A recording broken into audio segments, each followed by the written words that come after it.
என்ன பண்ணிட்டு இருக்கீங்க? Good evening. நாங்கள் இப்போ தான் சர்க்கிள் டெஸ்ட் பண்ணுறோம். ஸோ என்ன மிஸ்டேக் பண்ணுவோம், ரிவ்யூ பார்த்துட்டு இருக்கோம்.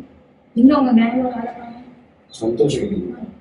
நாங்கள் ப்ரிலிம்ஸ் கொடுத்தோம், அது கொஞ்சம் ஓகேவா போச்சு. அப்புறம் மெயின்ஸ் கொடுக்கும்போது அதில் கொஞ்சம் கம்மியாக வச்சுக்கோ, அதில் டிமோட்டிவேட் ஆகிட்டு அவன் கிளாஸுக்கு வரது இல்லை.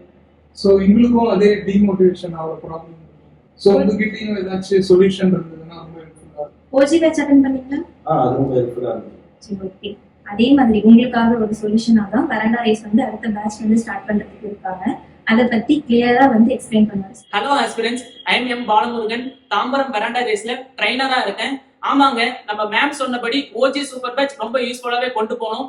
அடுத்தது ஆஸ் பர் கான்ஷாட் படி ஓஜி உடைய மெயின்ஸ் பேட்ச் செப்டம்பர் 1ஆம் தேதி ஸ்டார்ட் ஆக இருக்கு. அந்த ஓஜி உடைய மெயின்ஸ் பேட்ச் எப்படி இருக்கும், அதோட மெட்டீரியல் எப்படி இருக்கும்னு உங்களுக்கு டவுட் இருக்கலாம்.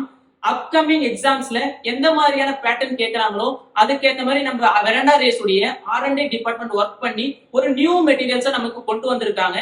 இந்த மெட்டீரியல் பாத்தீங்கன்னா உங்க அப்கமிங் எக்ஸாம்ஸ்க்கு ரொம்பவே யூஸ்ஃபுல்லா இருக்கும். எல்லாருமே கண்டிப்பா இந்த பேட்சஸ் அட்டென்ட் பண்ணுங்க. இது எப்படி அட்டென்ட் பண்றது, உங்களுக்கு ஒரு டவுட் இருக்கலாம். இதுக்கான எலிஜிபிலிட்டி டெஸ்ட் பாத்தீங்கன்னா கண்டக்ட் பண்ணாங்க. நிறைய பேருக்கு பாத்தீங்கன்னா இதை அட்டென்ட் பண்றதுக்கு வாய்ப்பு இல்லாம இருந்திருக்கலாம். சோ நீங்க கவலைப்பட வேண்டாம். உங்க ரெஸ்பெக்டிவ் டிஎல்ஸ் பாத்தீங்கன்னா கான்டாக்ட் பண்ணுங்க, அவங்க உங்களுக்கான சொல்யூஷன்ஸ் கொடுப்பாங்க. மெயின்ஸ் கிளியர் பண்ணணும்னு உங்களுக்கு ஆசை இருந்துச்சுன்னா கண்டிப்பா இந்த பேட்சஸ் அட்டென்ட் பண்ணுங்க. ஃபியூச்சர்ஸ் ஆபீசர் ஆகிறதுக்கு என்னுடைய வாழ்த்துக்கள்.